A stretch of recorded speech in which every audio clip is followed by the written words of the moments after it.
جب ہم climate change کی بات کرتے ہیں تو ابھی تک شاید لوگوں کو پتہ ہی نہیں ہے. جب ہم نے کل والی جو تباہی دیکھی خیبر پختونخوا میں، اور یہ ذہن تسلیم نہیں کر رہا تھا کہ ایک دم سے اتنی بارش، ایک دم سے اتنا سیلاب، پھر یہی پتہ چلا کہ جی کلاؤڈ برسٹ. اب یہ بھی ایک نیا فنومینا ہے کلاؤڈ برسٹ.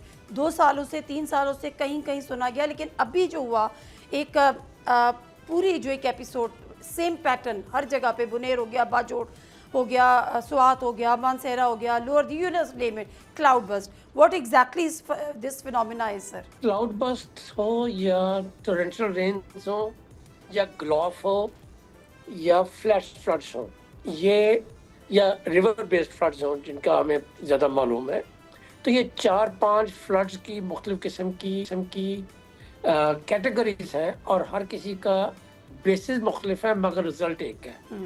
اور اس کی وجہ جو ہے وہ 2 فولڈ ہے.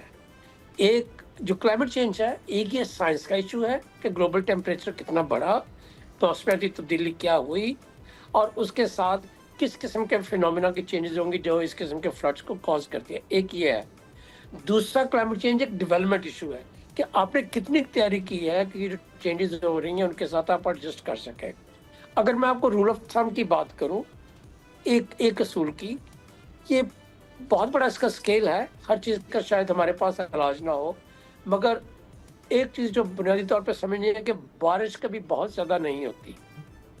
بارش کی پریپیئرڈنس جو ہے وہ بتاتی ہے کہ یہ پانی زیادہ ہے، ہمارے پاس اتنی اس کو اسکیپ کرنے کی یا اس کو ڈسچارج کرنے کی کیپیسٹی نہیں ہے.